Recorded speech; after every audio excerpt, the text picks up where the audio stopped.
जय गुरुदत्त। हर नमः पार्वती पतये हर हर महादेव हर। अवधूत चिंतन श्री गुरुदेव दत्त। चितिरूपेण या कृष्णमेतत्वाप्यस्थिता जगतो नमस्तस्यै नमस्तस्यै नमस्तस्यै नमो नमः। పవిత్రమైనటువంటి హిమాలయ ప్రాంతంలో హిమాచల్ ప్రదేశ్ నందు హిమాలయము అనంటనే మంచుతో కూడుకొని ఉన్నది అని అర్థం. అమ్మవారి యొక్క చిద్విలాస స్వరూపము హిమాలయాలు అతి చల్లని ప్రాంతాలైతే అందులో అమ్మవారు జ్యోతిస్వరూపకంగా వెలిసి ఉన్నటువంటి భవ్య దివ్యమైనటువంటి క్షేత్రము ఈ జ్వాలాజీ క్షేత్రం. అమ్మవారి యొక్క గర్భస్థానం నందు మనం ఉన్నాం. గర్భాలయం ఇది. శిఖరాన్ని చూసి నమస్కరిస్తే చాలు ప్రతి ఒక్కరూ క్షేత్రానికి వచ్చినటువంటి ఫలితం కలుగుతుంది. అందుకనే ఇక్కడి నుంచే ఈ వీడియో తీసి పంపడం జరుగుతూ ఉంది.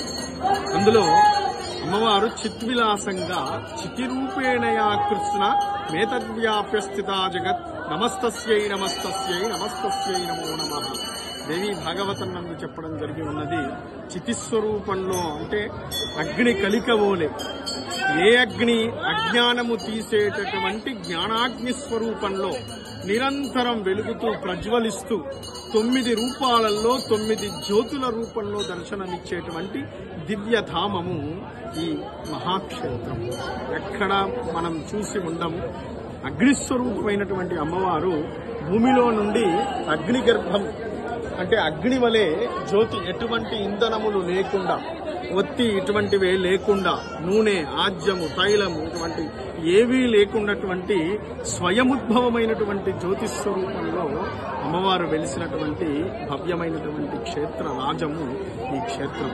ఉపాసకులకన్నిటికీ కూడా మూల అత్యద్భుతమైనటువంటి స్థానం.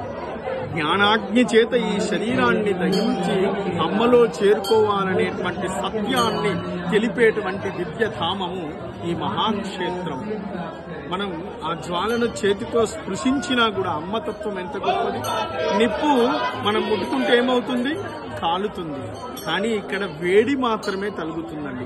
ప్రతి ఒక్కరు ఈ క్షేత్రానికి వచ్చినటువంటి వాళ్ళంతా కూడా ఆ జ్వాలను ముట్టుకొని నమస్కారం చేయవచ్చు.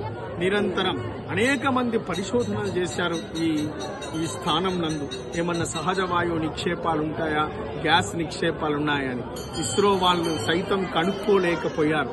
అదే అమ్మ యొక్క దివ్యమైనటువంటి భవ్యమైనటువంటి శక్తి. ఆ శక్తిధామాన్ని ఈ నదీ సంగ్రహణంలో దర్శించడం మనందరి యొక్క భాగ్యం. ఇది ఉపపీఠం కిందికి ఉన్నది.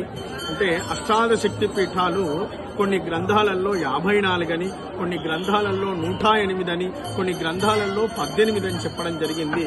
54 శక్తిపీఠాలలో ఇది శక్తివంతమైనటువంటి జ్వాలాక్షేత్రం.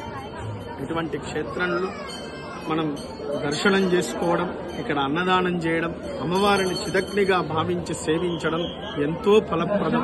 మనందరికీ కూడా అమ్మవారి యొక్క అనుజ్ఞ ఎల్లవేళలా ఉండి అజ్ఞానం తొలగిపోయి జ్ఞానం మనలో వికసించాలని అమ్మను వేడుకుంటూ ప్రతి ఒక్కరికి కూడా ఆశీర్వచనాలు తెలుపుతూ అవధూత చింతన శ్రీ గురుదేవ దత్త.